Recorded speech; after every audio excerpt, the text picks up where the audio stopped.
नमस्कार दोस्तों, welcome to world affairs. मैं हूं प्रशांत धवन। चलिए डिस्कस करते हैं 30 जनवरी 2021 के डेली करंट अफेयर्स। सीरीज आपको पसंद है, सपोर्ट करना चाहते हैं तो वीडियो को लाइक करिए। कोशिश करते हैं यहाँ पर फॉर वंस के 25,000 लाइक्स हम रीच करें, तो वीडियो को करिए लाइक एंड शेयर। चलते हैं पहले प्रश्न की तरफ। बहुत अच्छा और इम्पोर्टेंट क्वेश्चन आपके सामने। यहाँ पे आपसे पूछा जा रहा है कि हाल ही में रिलीज की गई Asia Pacific personalised health index के हिसाब से इंडिया की रैंक क्या है। ये इंडेक्स हाल ही में रिलीज हुआ है और इंडिया की रैंक यहाँ पे है ऑप्शन बी, 10वीं रैंक है इंडिया की। यहाँ पर द हिंदू ने इस पर एक काफी इंपॉर्टेंट आर्टिकल भी पब्लिश किया था कि India ranks 10th in Asia Pacific personalised health index. और ये इंडेक्स एक्चुअली तैयार करता है the economist intelligence unit IEU। और ये इंडेक्स खास इसलिए भी है क्योंकि यह है इनका पहला ऐसा इंडेक्स। और अगर हम बात करें Asia Pacific personalised health index की, तो यहाँ पे इन्होंने 11 हेल्थ सिस्टम्स को जज किया है। ऑस्ट्रेलिया का हेल्थ सिस्टम, चाइना का, जापान का, इंडिया का, Indonesia, Malaysia, Singapore, south Korea, Taiwan, Thailand, New Zealand.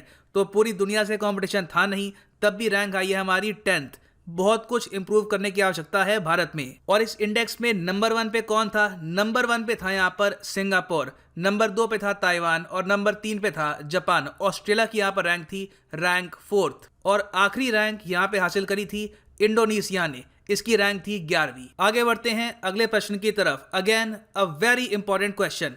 आपसे यहाँ पे यह पूछा जा रहा है कि हाल ही में एक एग्रीमेंट साइन किया गया है between the department of economic affairs और वर्ल्ड बैंक, जिसके अंडर फाइनेंशियल सपोर्ट, वित्तीय सपोर्ट प्रोवाइड की जाएगी स्टार्स प्रोजेक्ट को, STARS प्रोजेक्ट।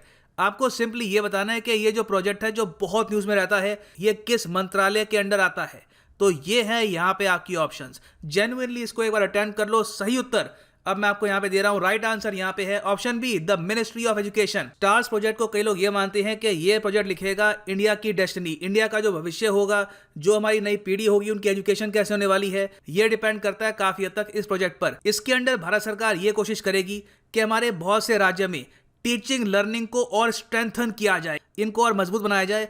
और मैं आपको ये बता दूं, हमारे देश में अगर टीचर्स की क्वालिटी इंप्रूव होती है, ऑटोमेटिकली एजुकेशन और ज़रा इम्पार्ट होगी और पूरे कंट्री को इससे बेनिफिट होगा इन द लॉन्ग रन। तो अभी के लिए जो ये प्रोग्राम है ये हम कैरी आउट कर रहे हैं 6 स्टेट्स में।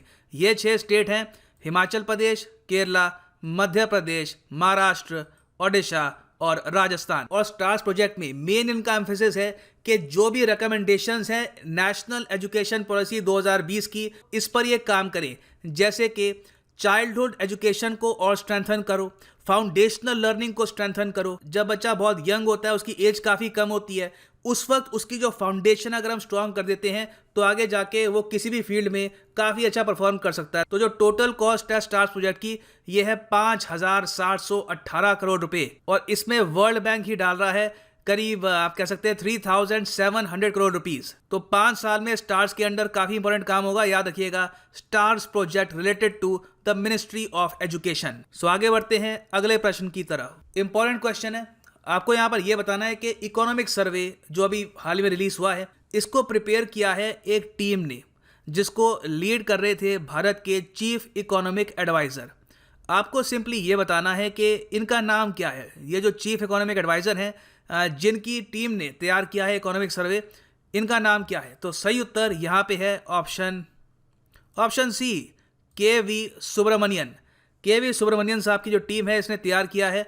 और इकोनॉमिक सर्वे इस बार का काफ़ी इंटरेस्टिंग है। वी शेप रिकवरी की बात की जा रही है कि कैसे इंडियन इकोनॉमी एक बहुत ही स्ट्रॉन्ग बाउंस बैक करेगी। बहुत ही पॉजिटिव इकोनॉमिक सर्वे है इस बार। और इसमें उन्होंने ये कहा है कि फाइनेंशियल ईयर 2021 अभी जो चल रहा है, इसमें GDP कॉन्ट्रैक्ट मतलब कि कम होगी 7.7%, ये इनका अनुमान है। और ये कह रहे हैं कि अगले फाइनेंशियल ईयर में जो शुरू होगा मार्च 2021 के बाद, इसमें हमारी GDP ग्रो करेगी 11% पे। तो अगेन बहुत ही पॉजिटिव ये इकोनॉमिक सर्वे है, याद रखिएगा। It is very important for exam. आगे बढ़ते हैं अगले प्रश्न की तरफ। देखो, इस टॉपिक पर मेरी एक कंप्लीट वीडियो भी है ऑन वर्ल्ड अफेयर्स। आप अगर सर्च करोगे 1-2 वीडियो पहले आपको मिल जाएगी। ये वीडियो बहुत ही इंपॉर्टेंट है एग्जाम पर्सपेक्टिव से, ये भी देखना वीडियो। क्वेश्चन यहाँ पे आपसे ये पूछ रहे हैं कि करप्शन परसेप्शन इंडेक्स जो हाल ही में किया गया है रिलीज, इसको बनाता कौन है, इसको प्रिपेयर कौन करता है? ये है यहाँ पे आपकी ऑप्शंस। सही उत्तर यहाँ पे है ऑप्शन सी, ट्रांसपेरेंसी इंटरनेशनल। जी हाँ, ये प्रिपेयर करते हैं करप्शन परसेप्शन इंडेक्स, जहां पर ये रैंक करते हैं कंट्रीज को करप्शन कंट्रोल के हिसाब से कि किस कंट्री में करप्शन कंट्रोल में है, उसको ये देते हैं ऊंची रैंक। जिस कंट्री में करप्शन आउट ऑफ कंट्रोल है उसको ये देते हैं आखिरी की रैंक। और इस बार इंडिया की रैंक यहाँ पे काफी खराब आई है। 2019 में भारत की रैंक थी यहाँ पर 80।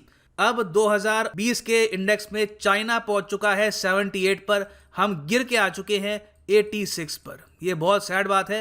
180 कंट्रीज में से हमारी रैंक है 86 when it comes to controlling corruption. और इस इंडेक्स को तैयार करता है ट्रांसपेरेंसी इंटरनेशनल, जो बेस्ड कहाँ पे है? ये बेस्ड है बर्लिन में। बर्लिन राजधानी किस देश की है? बर्लिन राजधानी है जर्मनी की। आगे बढ़ते हैं अगले प्रश्न की तरफ। अगला प्रश्न आपसे यह पूछ रहा है कि 31 जनवरी को प्रधानमंत्री नरेंद्र मोदी एड्रेस करेंगे 125th एनिवर्सरी विच मैगजीन? कौन सी मैगजीन है जिसकी 125th एनिवर्सरी को एड्रेस करेंगे प्रधानमंत्री नरेंद्र मोदी? सही उत्तर यहाँ पे है ऑप्शन बी, प्रबुद्ध भारत। देखिए, मैं इसको यही कह सकता हूँ, ये एक हिस्टोरिकल मैगजीन है। इस मैगजीन को शुरू करने का आइडिया, जो इसकी फाउंडेशन थी, ये रखी थी the great Indian Swami Vivekananda ने।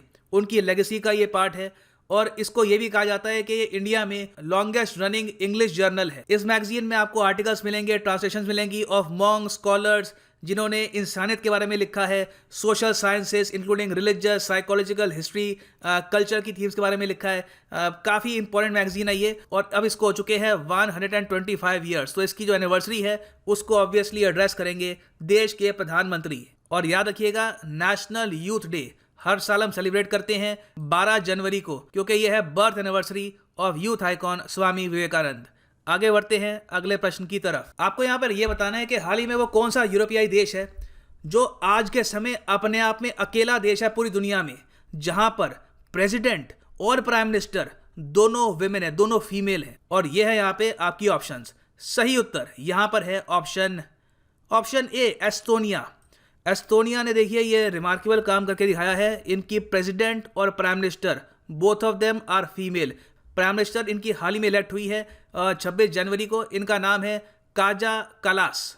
दुनिया में आपको और भी देश मिलेंगे जहां पे आज के समय जो प्राइम मिनिस्टर है वो फीमेल है। फॉर एग्जांपल न्यूजीलैंड है, बारबाडोस है, कुछ और देश भी हैं, मगर प्राइम मिनिस्टर प्रेसिडेंट दोनों फीमेल हो, इसके एग्जाम्पल काफ़ी कम है।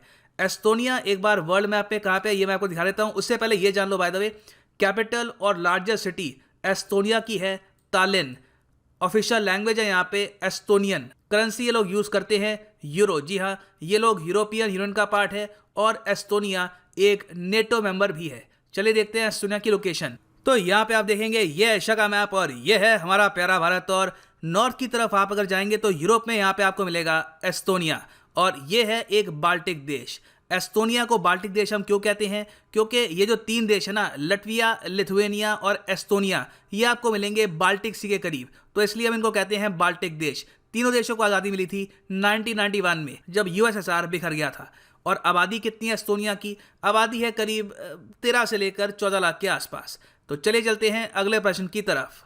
यह क्वेश्चन आपसे यह पूछ रहा है कि हाल ही में रिलीज किया गया है पहला संशोधित अनुमान, revised estimate of national income, consumption expenditure, savings और कैपिटल फॉर्मेशन।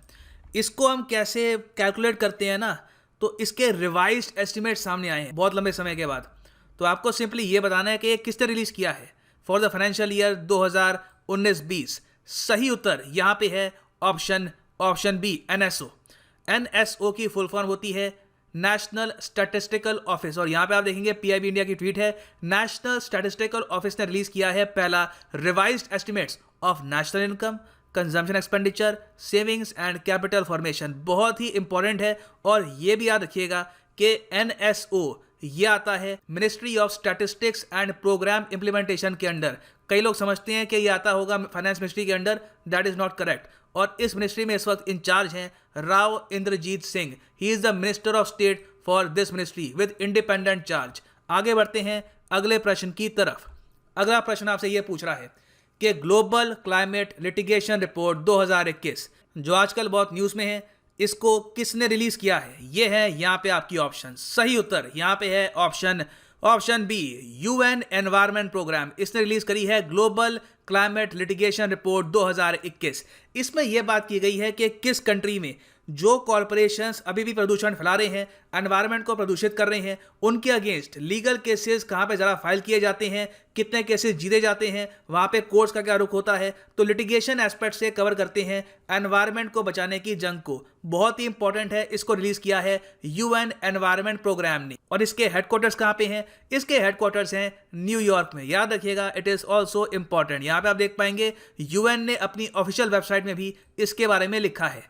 आगे बढ़ते हैं अगले प्रश्न की तरफ। यहाँ पे आपसे पूछा जा रहा है कि हाल ही में किसने रिलीज करी है मरीन मेगाफाउना स्टैंडिंग गाइडलाइंस और national marine turtle action plan. ये दोनों हाल ही में किसके द्वारा रिलीज किए गए हैं? ये हैं यहाँ पे आपकी ऑप्शंस। सही उत्तर यहाँ पे है option D, ministry of environment, forest and climate change. और इन दोनों रिपोर्ट्स का मेन एम ये है कि जो भी हमारी मरीन स्पीसीज हैं इसको हम कैसे कंजर्व कर पाएं।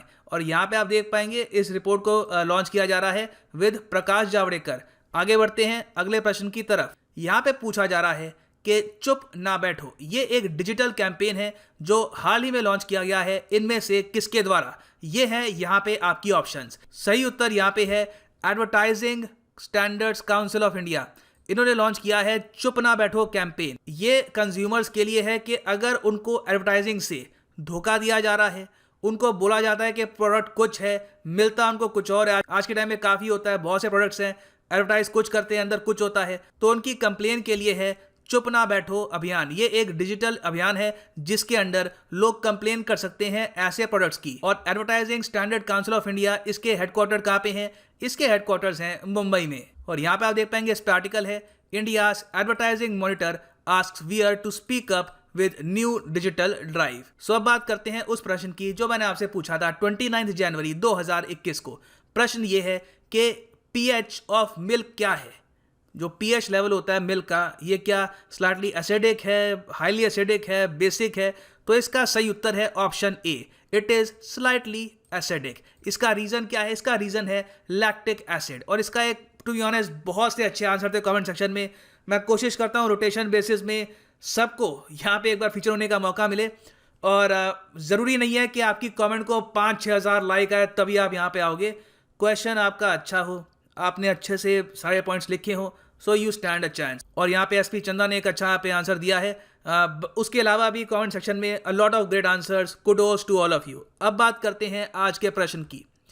ये प्रश्न आया था यूपीपीसीएस 2018 में। यहाँ पे आपसे पूछ रहे हैं कि what is green house effect. Green house effect basically होता क्या? इसके बारे में खूब रिपोर्ट्स आती हैं इन वेरी सिंपल लैंग्वेज। क्या इससे ग्लोबल टेम्परेचर बढ़ते हैं?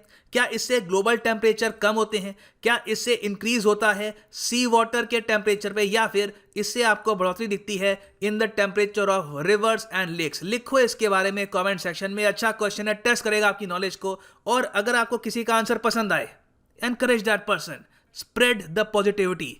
लाइक करिए उनकी कमेंट, एनकरेज करिए उनको, और हो सके तो खुद भी इसका आंसर दीजिए। You will learn something. और वीडियो को भी आप अगर चाहें तो लाइक एंड शेयर कर सकते हैं। यह है इस वीडियो का अंत। मिलता हूं आप सबसे कल सुबह। Thank you for listening and as always god bless you all.